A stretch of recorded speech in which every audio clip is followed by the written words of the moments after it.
When I saw this device with accessory and pen, I thought it was just magic.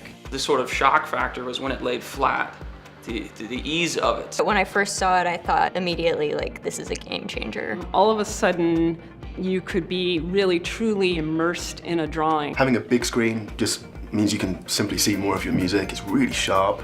Just have it on your piano, fold it down.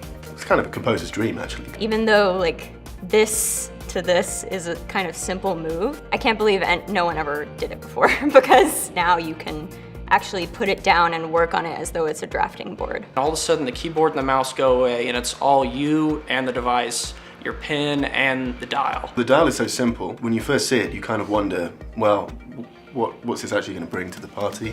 You start to realize turning it left and right and pushing it down and pressing hold, it's really powerful. It just adds this extra dimension. Whenever we're being most productive, we're using both hands. With modern inputs like pen and touch, those are primarily done with your dominant hand, and your non-dominant hand is sort of left wanting. The ideas came to me from the API.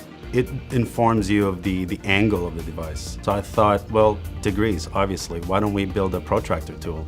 So we designed a protractor tool that just sits exactly underneath the device when it's touched the screen, and as you rotate, you just see the two lines and the degrees that you need. So for architects, I would think that that's perfect. It feels natural, right? So it quiets the noise of the technology to a certain degree, so you can really focus on what you're communicating, what's on the drawings, not what buttons am I clicking, how am I looking at this. I'm uncomfortable hiding behind somebody's shoulder to see what they're doing. So it facilitates the workflow in a much more natural way. Whenever you're writing music, the key thing is to stay in the moment and just to stay with the clarity of line and the clarity of thought.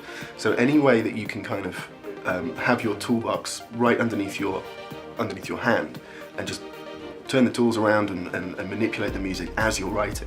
That's really cool. That's just, it's keeping you in the moment, it's keeping you in the flow. There's no menu to open, you don't have to like go look for the icon you want. You just take your hand, you move it over. You kind of know where the tools are on the screen because you have an intuitive feel for that. So you put it near the color, and then you rotate it and it selects the color. And then you can put it over towards the brush size tool and it'll let you set the brush size. So it's just quickly a matter of just doing a motion like that. When you're using just touch, it's hard to get that precise canvas rotation you're looking for. The surface dial allows you to move it that exact amount that you want.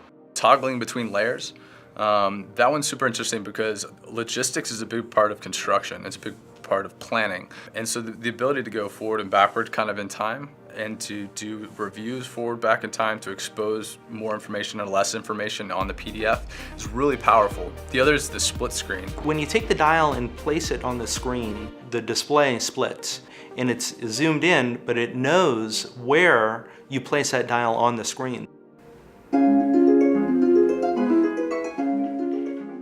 When you pick it up, it's almost like it's like a rubber stamp in your hand. So we added this mode where you can stamp music around on the page. You can kind of pick up a piece of music there and stamp it there. It's really cool.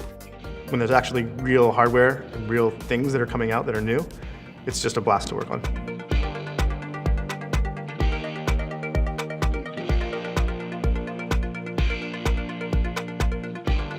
You're working with dial and pen, and suddenly there are no distractions. You are inside your work, and I think that's exactly where creatives are and want to be.